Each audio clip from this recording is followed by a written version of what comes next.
from London. Welcome to the Viall File. That's the best. So bad. It's so bad. No. That's the best I got. How would you say "what's up" with a British accent? A good day, mate. What's up? What's up, everybody? What's going on? How you going? Anyway, welcome to the Viall Files. I'm Coming to you live, my vagina. Not live. Ellie, inappropriate. Sorry. Allie, you're cut off. I just sounded like a dad, like on a road trip. Yeah, Allie. We are not stopping at Starbucks if you continue to talk like that, young lady. Well, special episode. We are coming to you, Natalie and I, from our hotel room once again in London. And Natalie, what? I don't have an accent. It's joyful. It's wonderfully terrible. But Natalie is with us, our guest. Welcome, Natalie. Thank you, love. You have a wonderful British accent. Ladies, how are you? How are you guys keeping the fort down? We're holding it down. We are here. It's just on fire behind y'all. Yeah, burns down. It's the goop store. There's an middle. explosion. It's great. Is it weird seeing my empty chair like across the room? Not really, because Yeah. you're like 6 inches away from it, but I guess. I find it Okay. kind of disconcerting. It feels like a ghost situation. Thank you, Amanda. It's fine. Who needs I was them? like, you're good. You can stay. Well, Natalie returns hot off yesterday's episode. We are in London. I suppose everyone wants to get an update on the lake house, so we'll kick off with that. It was glorious. I think the coolest thing for me, seeing the lake house. So we drove up, and I was pretty nervous because, I had not been there since I was like 10. It's been 30 years. For the people who have asked, like, why have I never gone up in these past 30 years? Well, part of the reason is right after my grandfather passed away and they sold the property, it was, I think, the first Mother's Day following my family selling the house. And for whatever, I think my mom wanted to go up and like see the house like for Mother's Day. So we drove up there as a family and we all ate lunch on the porch of the house next to my parents' lake house. And I had this vivid memory seeing this new family like walking in and out of the house, playing in the yard, playing on the deck. And it was like torture for me. And so I had this like, I never want to see this again. And then again, I was only 10 years old. So, I just kind of lived my life and went to school and high school. And by the time I was an adult, it was like this mythical place that I would always dream about. And it was like I just never wanted to go up and visit and see someone else enjoy the house. It was always in the back of my mind, like something I had hoped that, my mom's brothers would want to like buy and bring it back in the family. Some of them are pretty successful. So that was kind of always a dream that I had. And it wasn't until last year where I finally like realized I was in a position to possibly afford it if it was available. And then as we all know, that didn't happen. But so when we drove up, it was pretty surreal. The biggest takeaway for me was like I've had this recurring dream of being on the lake and being at this house. And the dream is essentially like I'm just either on the lake or in the house and it's like back in my family's possession. And the coolest thing about visiting the lake is that, because when I was going up there, I wasn't sure like what would it be like? Would I remember it the same way? Because I had so many recurring dreams about this place, would I go up there and go, this is not the place I've been dreaming about? It's been 30 years. I haven't really been looking at pictures or anything like that. It's all been in my memory of the house and the property and the view and just the lake. And I gotta say, like, it is everything I've been dreaming about for the past 30 years, which was really cool. To that end, it actually feels like when I was up there, it felt like I was having one of the dreams that I so often had over the past 30 years. It was this really kind of weird where nothing changed in my head about what I had been dreaming about, what I had remembered versus like being back up. So that was like, it was kind of meta where it was like, it felt like I was having a dream being on the lake. It was kind of cool. So when we drove up, the guy who owns it and his wife were there. He was outside in the front and he greeted us right away. Just want to say that lovely family, lovely people, very gracious, because when I reached out, like obviously they had just bought the property. And when I had reached out and asked to go up, like you have to recognize that like it must have been like a little awkward for them knowing that like I wanted to buy it. They wanted to buy it too. We certainly tried to like guilt them into like, selling it. The to negotiations were attempted. Yeah, right. And there's a bit of a negotiation. And so and they decided to keep it and they had the right to do that. So clearly like when we showed up, like there was definitely a little bit of awkwardness, right? And so we walked down to the front and like, my mom's just obviously wonderful and very emotional and she has a huge emotional attachment to this property. And so we tried our best, like, and I tried to prepare my mom, like, Mom, like, I know you're trying to like calm your expectations, but like, let's just go up there. Let's enjoy just seeing the property for the first time in a very long time. Let's try not to have any expectations, but we both knew in the back of our mind, like we hoped that we would get out of the car and the couple, the current owners would just like, be like, oh, do you want to just like, we don't want this place anymore. Like, even though we knew that wasn't going to happen, like I knew, especially my mom was like hoping, like immediately we were going to like be sussing out their vibe, like their attachment to the house. And so much that when we like walked down the hill around the front, the missus was, out there reading on the patio. And my mom turns to me and like whispers under her breath, she goes, "They're not selling."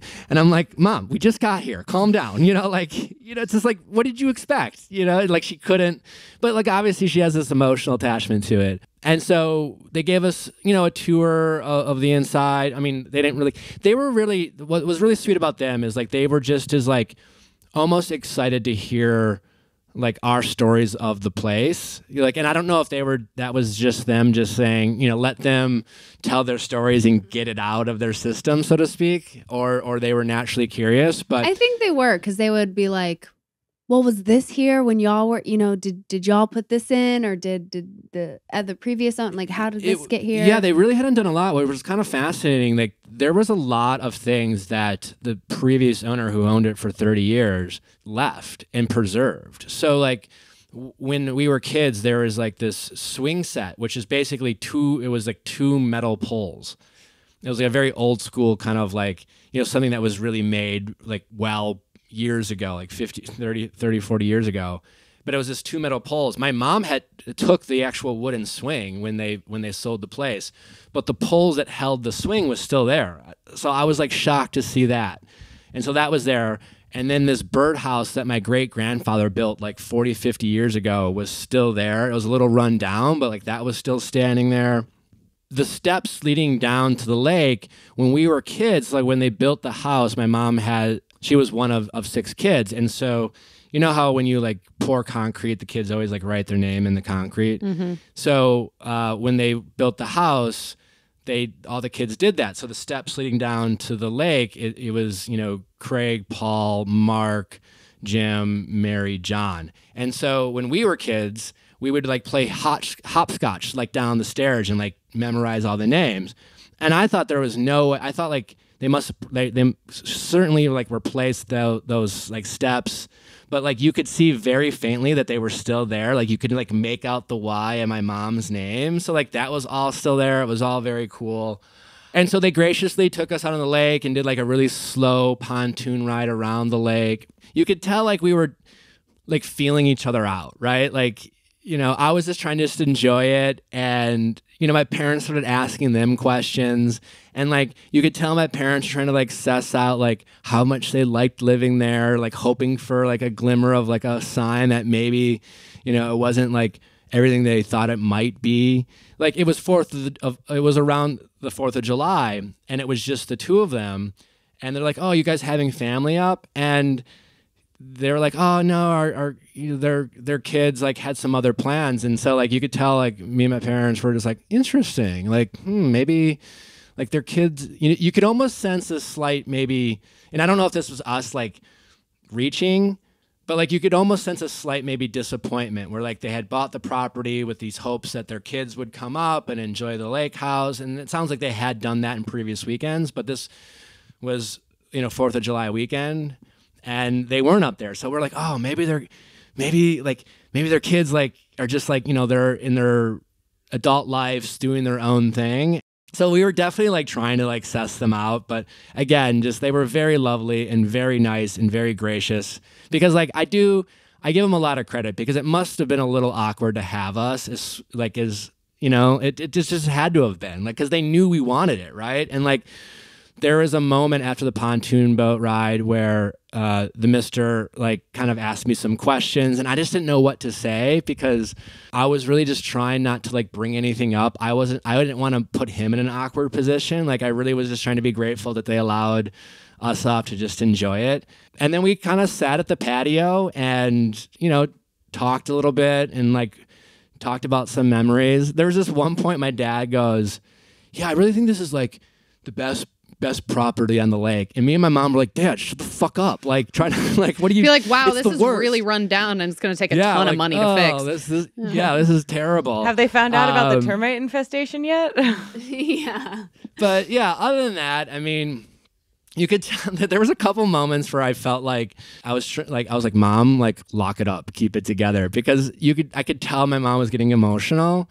But because you also have to keep in mind, like, while granted, like my grandfather built it and I have this emotional attachment to it, and certainly my mom does as well, the family who bought it, like it would make sense that there was probably like a dream home that they had imagined buying for some time. And they gave us some context too. They told a story. There was another property on the lake that they bid for. They had an accepted offer, and I won't go into the details, but eventually some very unique situation happened where at the last minute it was pulled out from under them. And so they had an even tighter grasp on this one. But it really helped explain like why with our property, like could you imagine like they had this other property they thought they were going to get, they had all these plans, at the last minute someone came in and some very unique situation caused them not to be able to purchase this.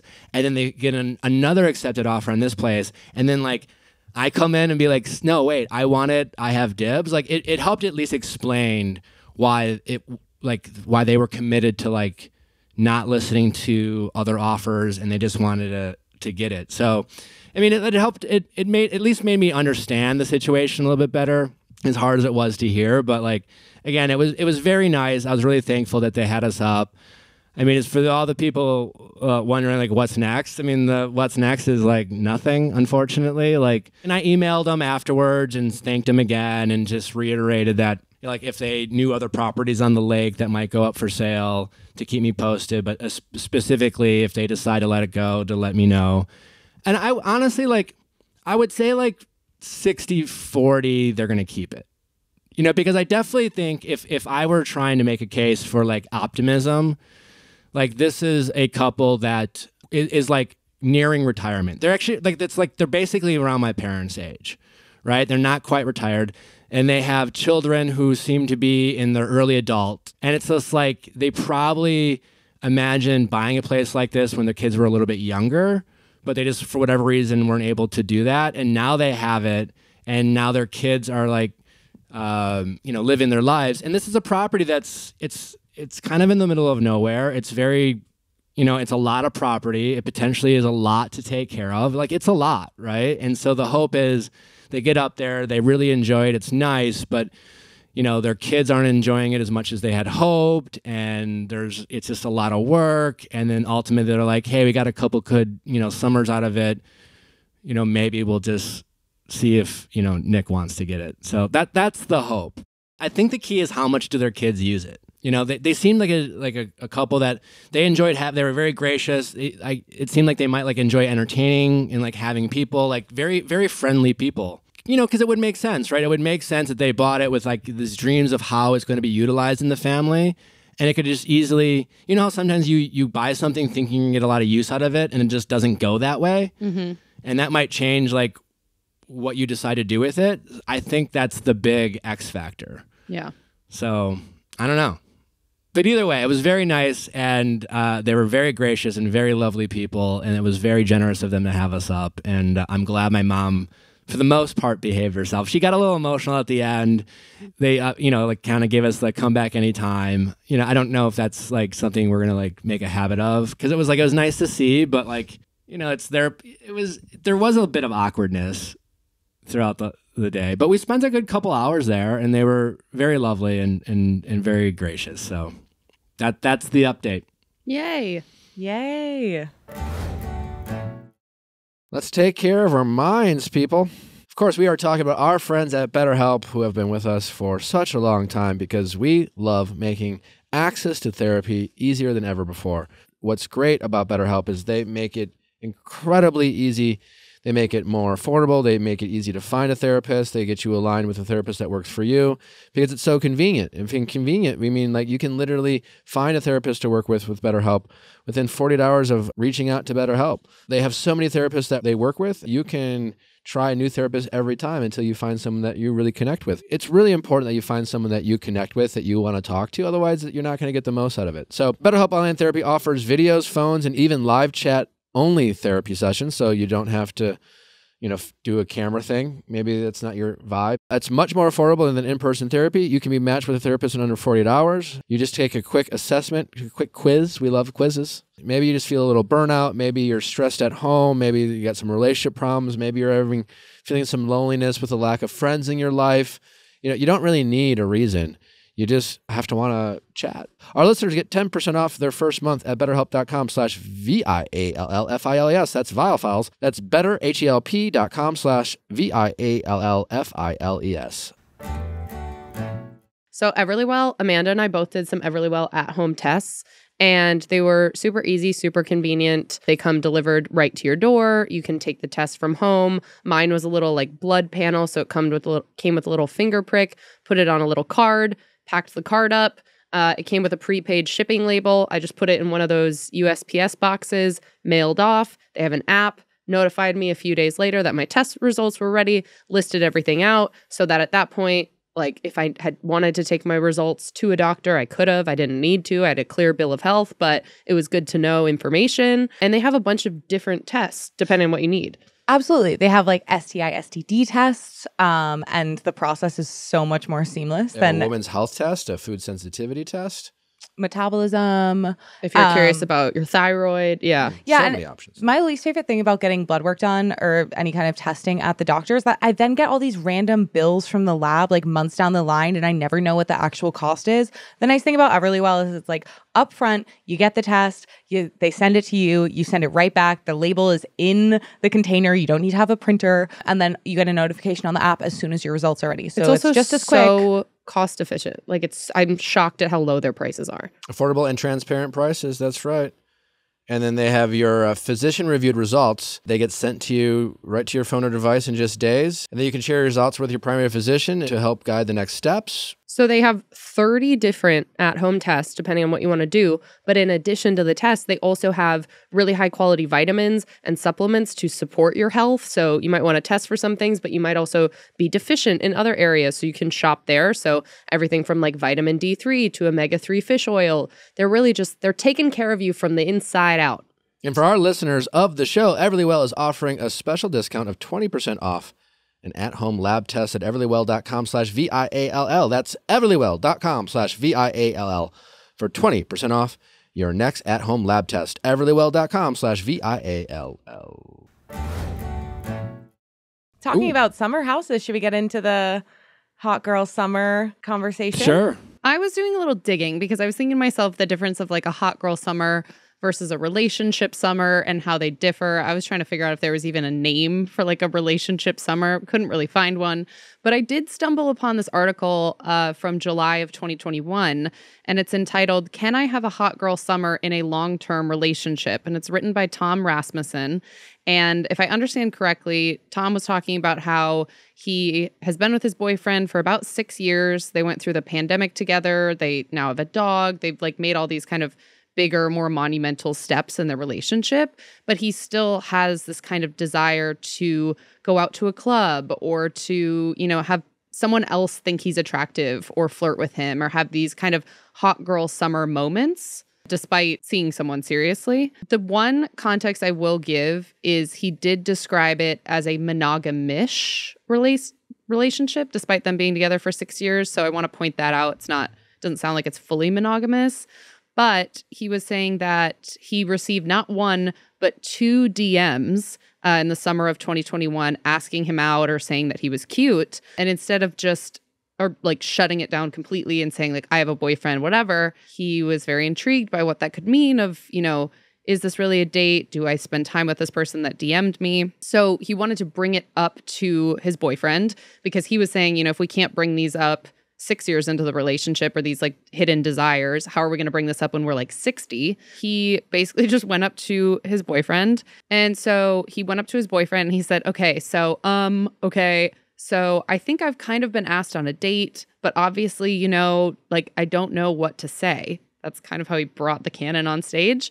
And his boyfriend actually said, you should go. If it's a date, it's a date. If it's not, it's not. We can discuss as we go. So I kind of wanted to have this as a conversation because obviously he said they're monogamish, very different than other relationships that might be just fully monogamous. But I thought that was an interesting concept of, if someone does have these desires to be found attractive by other people, or if they want to go out and explore, can you find that nuance within a relationship? Or how do you kind of accomplish or scratch that itch of a hot girl summer if you are like tied down or with someone seriously? I think non-traditional relationships are going to become more and more popular as society breaks away from just more traditional forms of relationships. But I think you're going to have more failed attempts than successful attempts.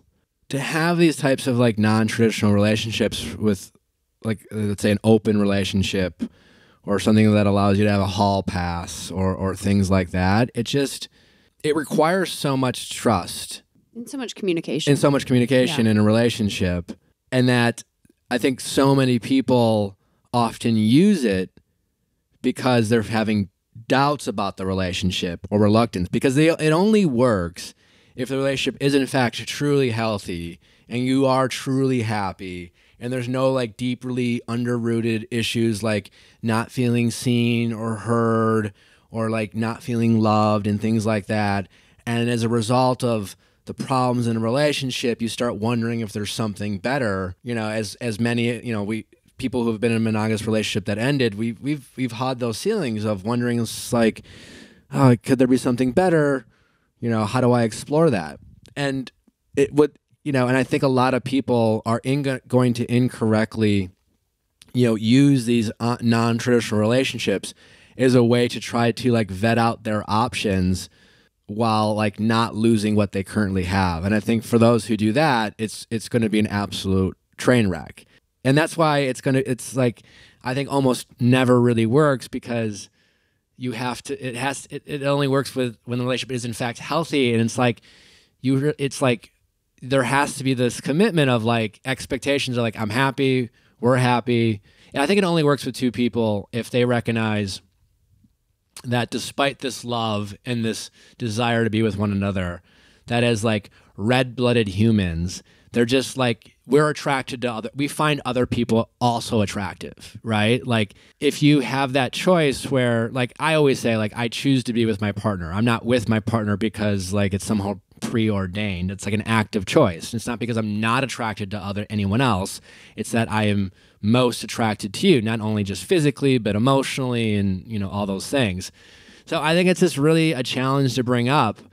I don't think like the way it was positioned in this article, like I could just picture a lot of people broaching it as like a trial to like a different life. And I think if that's the case, it will not be. And I think that's important too, because what I got from the article, and I can understand people seeing it as like, oh, like you said, now this is my time to explore other options while still having someone on the back burner. And I think the way that Tom wrote this article was so interesting because he said multiple times his super hot boyfriend, or how he's still so attracted to his partner. He loves being in a relationship with him. It's just this kind of like other hidden part of him saying, I want to go out. I want to like kiss a stranger. I want to have still that part. I feel like it only works if like you have to be so confident in your partner's feelings towards you and vice versa. It's what stops you from like being so jealous that you lose your mind. It's like, you know, your partner's out on a date and they're being flirted with, and maybe they find that person attractive. And even if they find that person attractive, or no matter what they do physically, you know that you're so confident in their feelings and love towards you that you know that that has nothing to do with that. And I think that's just such a unique that's rare. place to be. But I think that's the only way to do what this person, this Tom writer, is talking about. Should we get into Khloe Kardashian? Got some criticism for posting a photo of flowers that Tristan sent her for her birthday. And you could I think she hid the tag, and then she didn't realize that Instagram had updated, and it shows you the tag. What I'm not following. Under her name, it says like whenever you tag someone, it'll have like a who you tagged name right there. Okay. So she might have like tagged him so that he got the notification and then shrunk the tag so that no one else saw that it was him. Gosh. And then it still showed up. And I don't think she was realized exposed. that was a thing. And why did she get criticism? Because he's cheated on her. Yeah, I think people were sort of like, oh, are you getting drawn back into this toxic cycle type thing? But I could see from her standpoint, like if I were her and I were overthinking about this, I could see there a point of being like, well, if I'm posting everything people sent me and I don't post his, do I look petty? Even though it's like, no, you don't. You have every right to not engage with this man. I feel like Khloe's in a no-win situation. It's still the father of her daughter, and I've only seen a couple episodes of the Kardashians, but the one I did see was Tristan and Khloe like talking about co-parenting, and like no matter what, like while they may not be in a romantic relationship, he's still always going to be a part of the family. And then he cheated on her again. But they're not in a relationship. Or did they get back together? No, they were. When all that was happening, they were. And then it came out. She like threw him a big birthday party, and then it came out that like a couple of days later he obviously slept with a girl because she became pregnant. His personal trainer, I think. She's like a fitness Boo, influencer. I don't know if she was boo, training boo. him.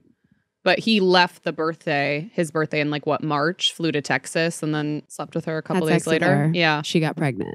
I guess, I mean, she only found out because he wrote this like statement. He didn't even tell her ahead of time for the lawyers. Yeah. Mm-hmm. I mean, listen, if you're Khloe, it's not super smart on your heart to like keep giving the guy a chance, but I can only imagine the challenge of having feelings for the, father of your kids and hoping to maybe make that work. I don't know if she needs to put it on social media. Well, I don't know yet. Yeah, I know. I get that. She sounds like she made a mistake, but like, I don't know if like she needs like her fan base to like lecture her. The only one she's hurting is herself, right? Like, are people like mad at her because they're saying she's setting a bad example to her like fans of like taking back cheaters? Is that the?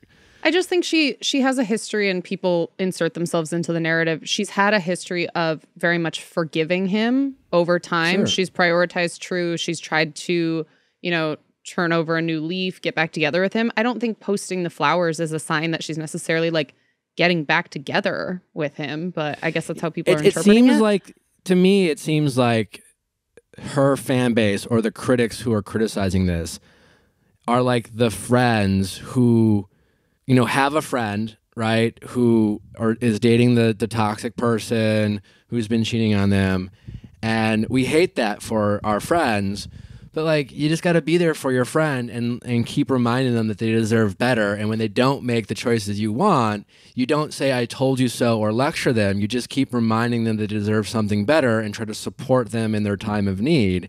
And I feel like this audience, instead of just like, trying to be supportive and reminding her that she deserves better, are putting her down unnecessarily for simply just trying to like, get her personal life and family life right. Again, well, do I think she's making smart choices for herself? No. But like, who amongst us haven't tried to like, fight for something that we know deep down wasn't right, but like our heart wanted what our heart wanted. Like being a good friend isn't saying I told you so. It's just being there whenever your friends need you and trying to remind them, I'll be there to help you pick your feet back up. I don't know. But I think Khloe is the most, in my opinion, self-aware of the Kardashian Jenner sisters. And so I feel like she knew what it would do.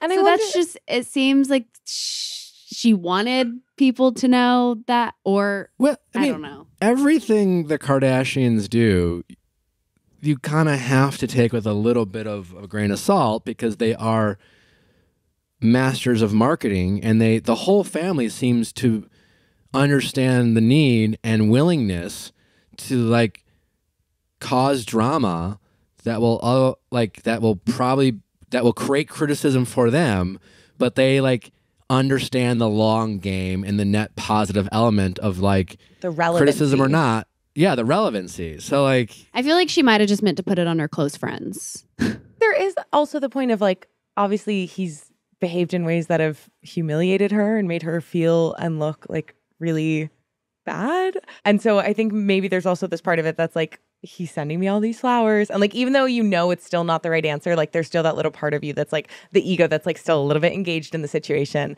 And it also begs the question, like, what do we think him sending these flowers is all about? Nothing. Like just like an easy thing to do? Yes, it's a birthday. That's like what everyone at this level does, I feel like.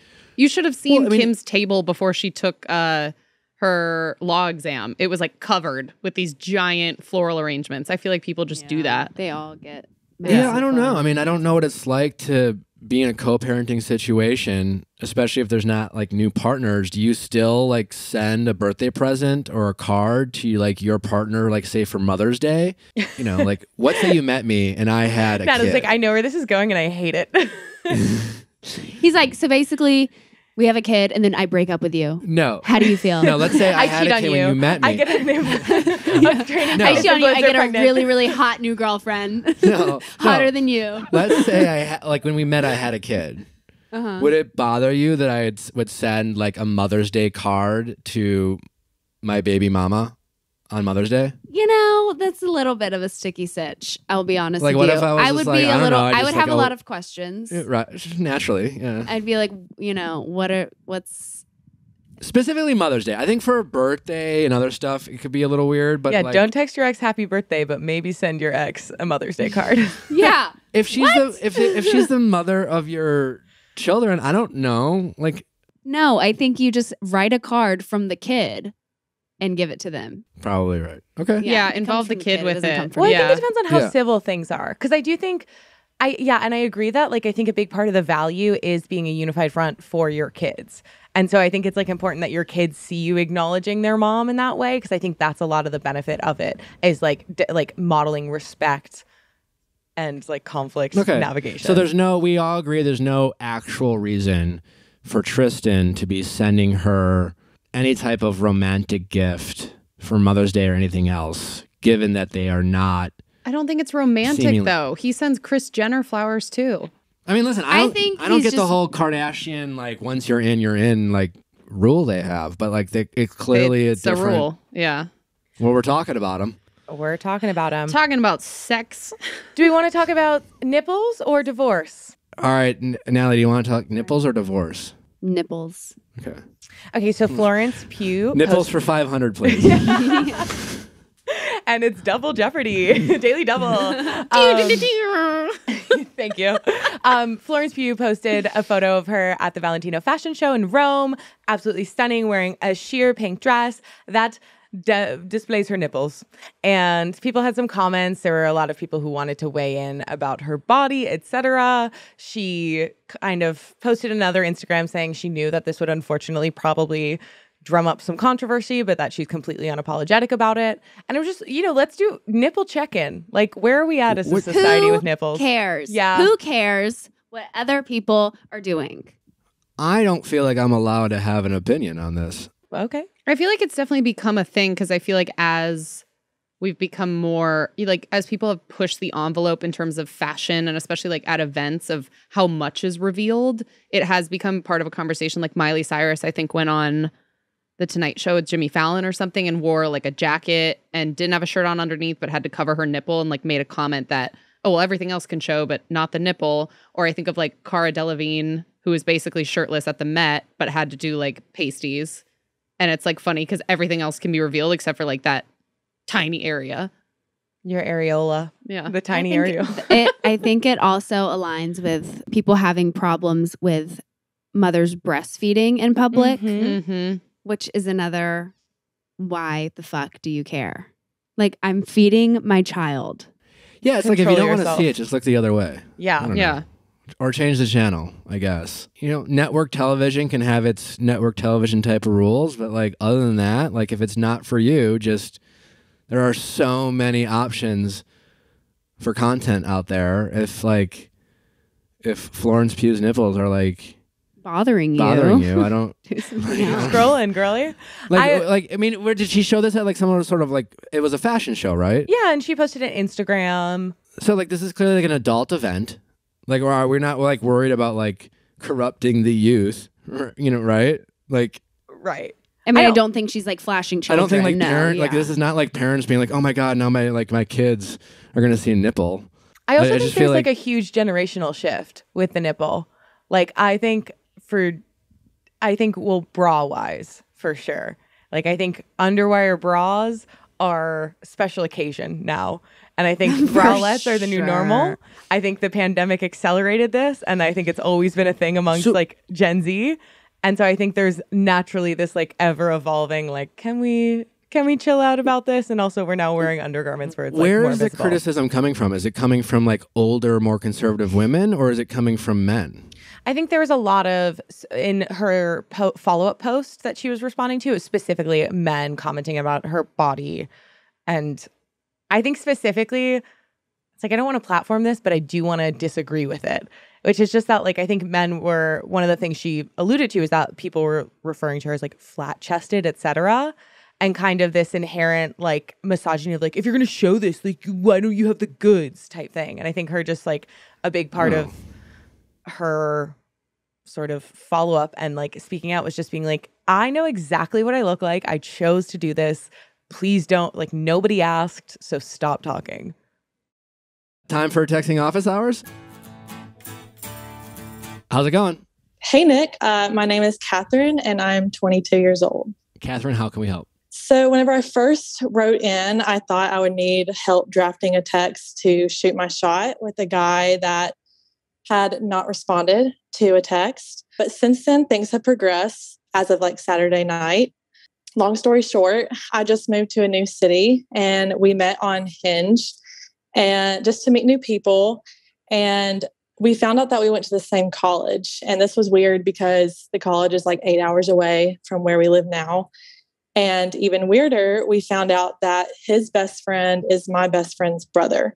And so that was kind of like the basis of like us hanging out. Like we had that to fall back on in our conversation. But we went on like 3 dates, or like we just went out for drinks. I met some of his friends. I took your advice at first and I was just like, this could be just a new friend in a new city. But by the second date that we were hanging out, there were definitely more flirty vibes going on. The next weekend, I had a friend come in. She flew into town and we were going out. And so I decided I'm going to ask him to hang out. He's asked me to hang out 3 times. I asked him to come out and he said, yes, definitely. The time came around and he said he was caught up at work and he couldn't make it anymore. And that's a reoccurring theme in the story. He works a lot. Flash forward, like the next Wednesday, he texted me and he asked me how my weekend was, if my friend had a good time. And we started a conversation and he told me that him and one of his friends, that's a girl, were talking about me that day. And he said that he was going out of town for the weekend, but I should text this girl's name to go out because she wanted to go out with me for some reason.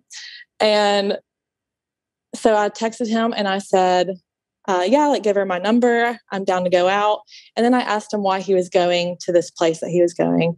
And that's whenever he never responded. So that's whenever I emailed in and was asking for help if I should text him again and like shoot my shot, ask him to hang out. But then this past Saturday night, he asked me, I hadn't heard from him in like 3 weeks, 2 or 3 weeks. And he asked me if I wanted to go grab a drink. And I immediately jumped on board. I was like, hell yes, let's do this. He made a whole plan. He said, be ready at 8. And then I was going to drive over to his part of the town and we were going to go out around there. So 8 o'clock comes around. I'm fully ready. My makeup is done, everything. And he texts me and he says, hey, sorry, still caught up at work. Let's do another night. And I was just really What day of annoyed. the week was this? This was a Saturday night. And he sends What this does he do text for at work? 7:57 p.m. Yes. And he works at a golf course. So, it's makes sense, I guess. But who's golfing at 8 o'clock at night is my question.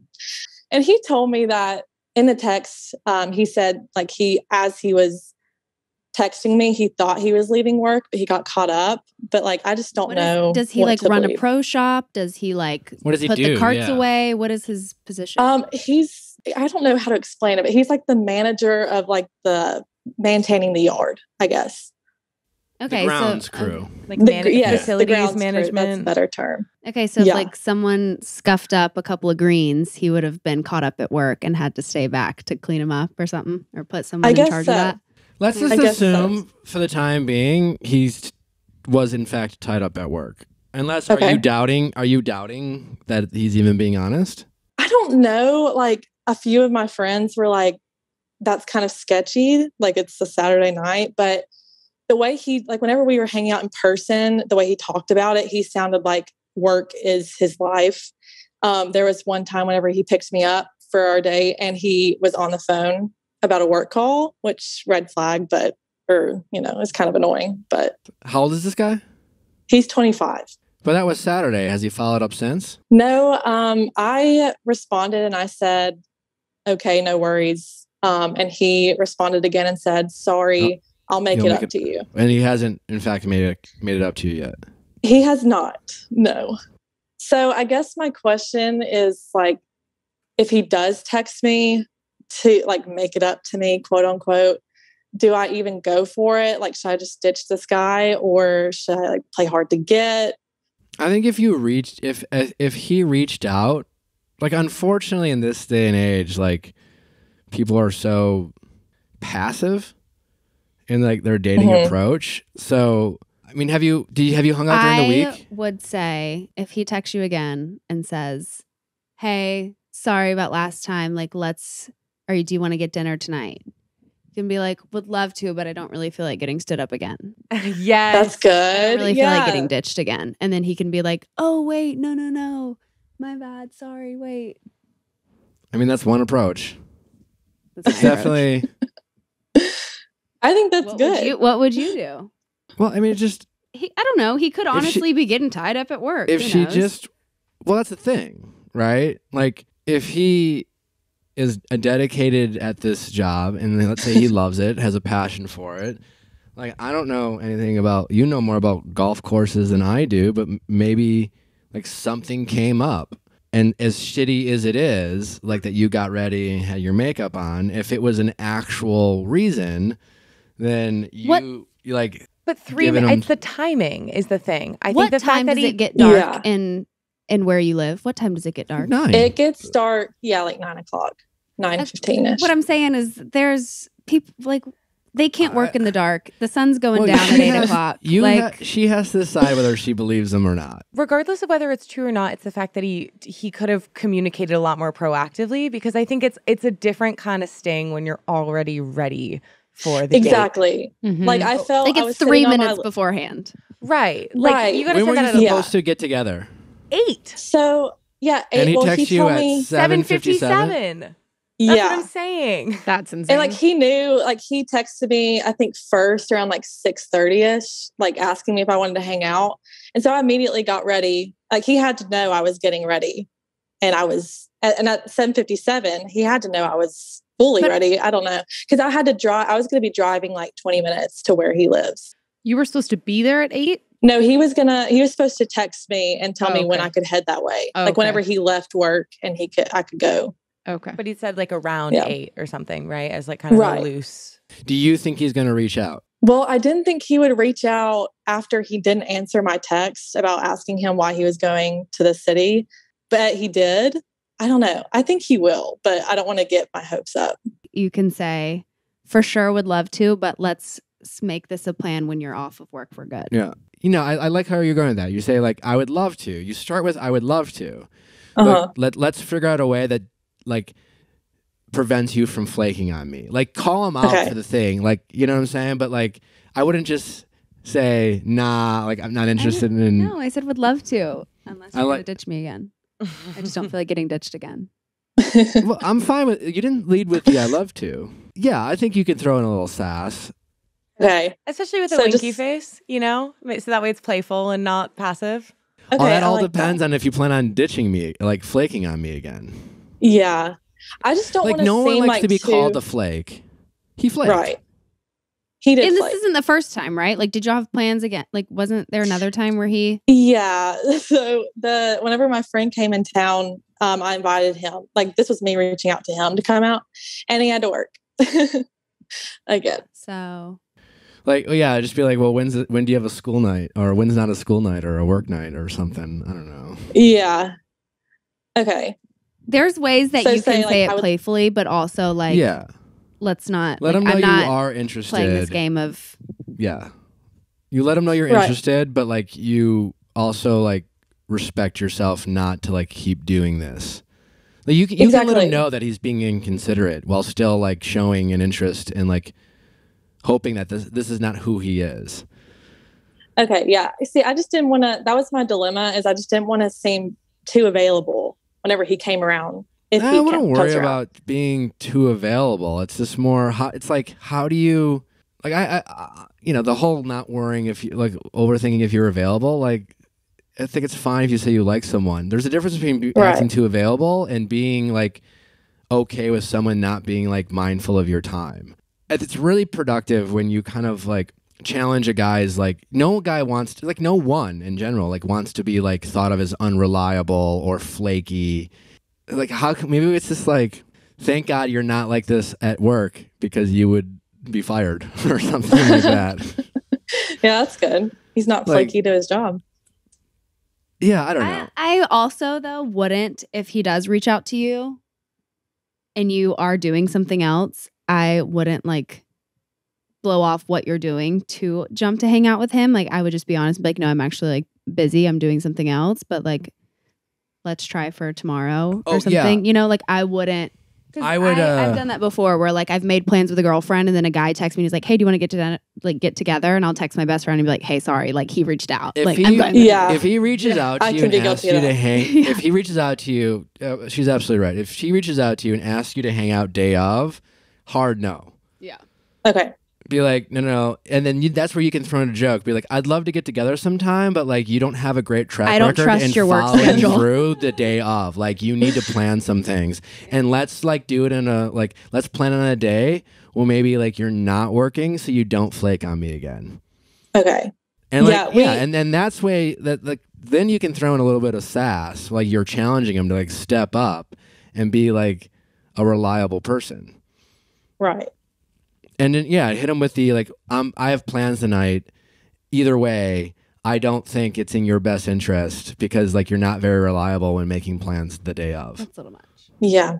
I don't know. Calling a guy not reliable, like It'll get he to will them. want to prove that he is.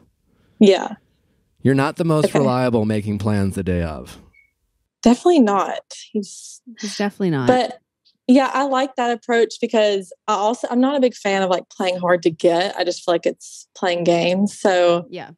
I feel No, like tell that's him a you like him, perfect but in just between. call him out on his behavior. Okay. I can definitely do that. Because Amanda's right. Like 7:57, like he found that like when then he was going to be what? How late? 30 minutes? Yeah. Yeah, he didn't tell me like how late he would be, but he would just a general like I'll text you when to head this way. So I was Which is already already waiting off for to him. a bad start. Exactly. Exactly. Because So I that was just already is a sticky situation. You're just waiting for someone to text you to leave. I've been there too, and that sucks. Yeah, no, and I just Terrible. felt like a damsel in Terrible. distress, just sitting on my couch. Like, okay, well, what do I do now? Like, I'm all Right. dressed up, and then, but yeah, He absolutely only gets one last shot, by the way. I was gonna ask that. I mean, Yeah. I was already thinking that, but yeah, I think a third shot's enough for sure. 3 strikes and you're out. All right. You got your answer. Okay. Well, thank you so much. This is so helpful. All right. Take care.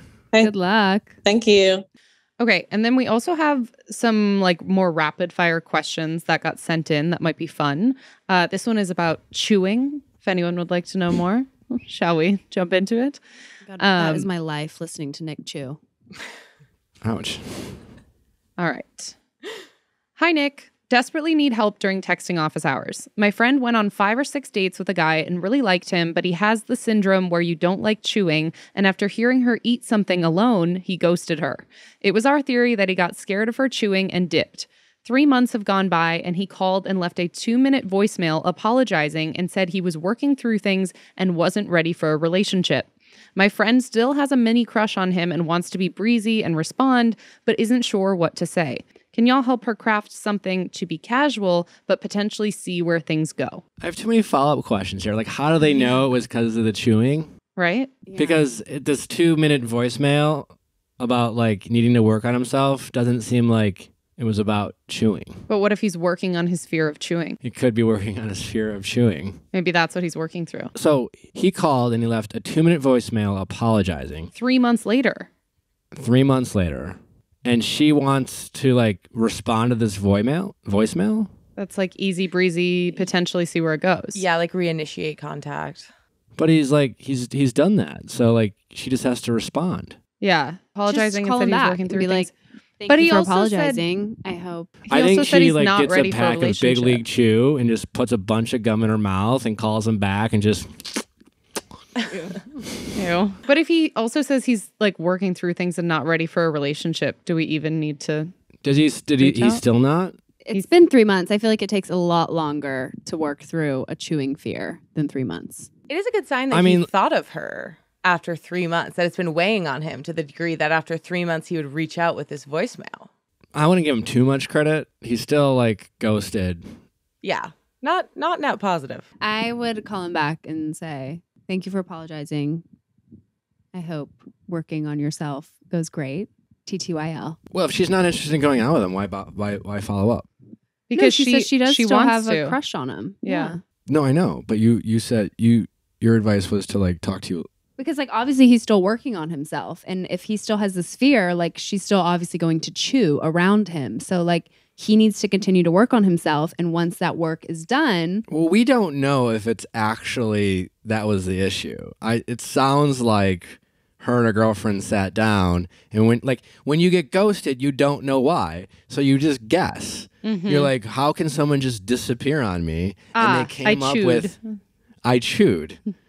So like, I'm assuming that's not the actual reason, and the reason is he just, I'm almost certain he just liked someone else more, and instead of like having the guts to tell her, he just pieced out.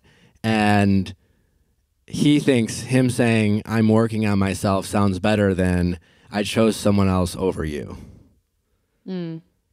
I'd be willing to bet. You don't know that it's someone else. Just like I don't know. Don't know that it's the chewing. I just don't think it's very common for anyone, especially like young men, to be so immature that they randomly flake and then like come back and leave this 2-minute voicemail like owning up to their like needing to work on themselves and being ready for a relationship. I think he probably was on a dating app, had a couple matches, and he liked one girl better than her. And this is kind of a bullshit story. Well, I'm also, now that I'm looking at this myself, I'm a little confused because it says after 5 to 6 dates with him. Yeah. So what were you doing on the 5 dates that didn't involve chewing? Like why on the 6th date did you finally have a meal with him? It's not that the he chewing. heard you Yeah. chewing Well, it said and that he she- ghosted. I wonder if it was the alone element where like before they'd been Hearing eating her together, eat something alone. which is still Oh. So like the poor girl just got hungry and like reached for a snack. The poor babe got hungry I and don't- she got ghosted. I don't think it's the chewing. And as far as what she should reach out to, if she really wants to hang out with him, just reply to him and say, Hey, Thanks thanks for the for- voicemail. Want to grab a coffee? and then ask more questions. Is I to don't grab think- a the same coffee thing? and an What? apple. And a bagel.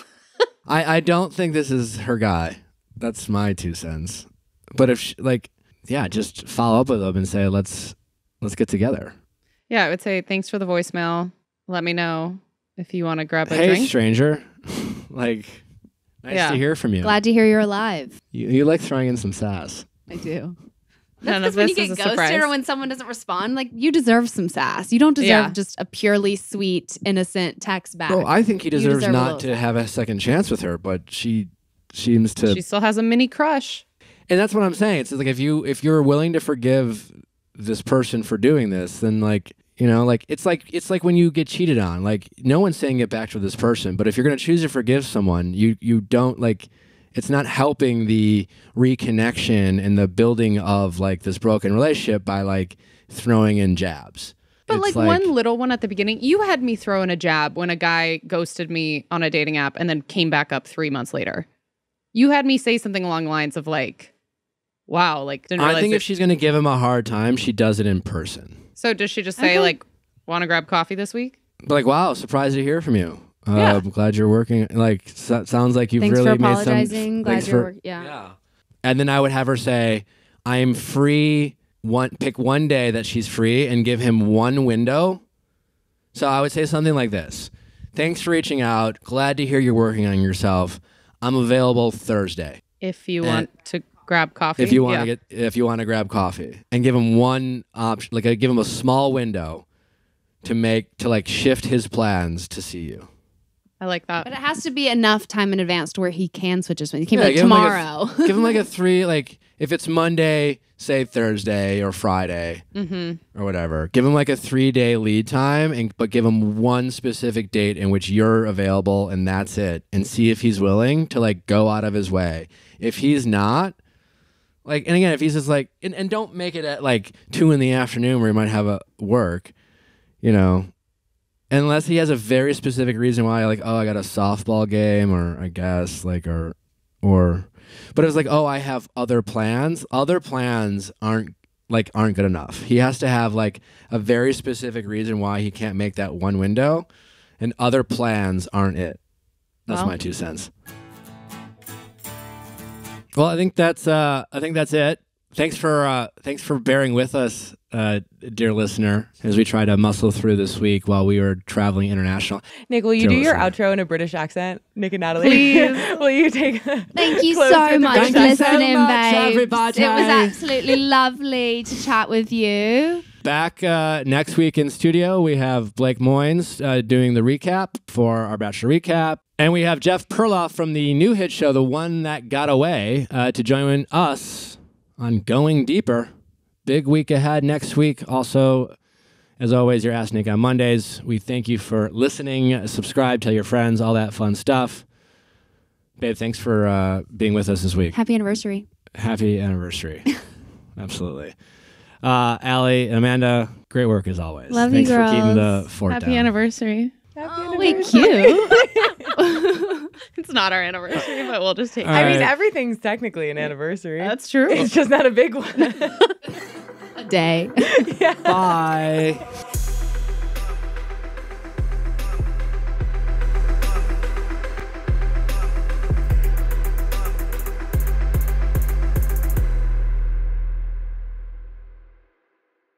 Hey guys, thanks for watching, but before you go, make sure you like, subscribe, and ring that bell so you don't miss any future videos like our Mondays Ask Nick for your favorite relationship stories and advice, and our Tuesday Bachelor Recaps.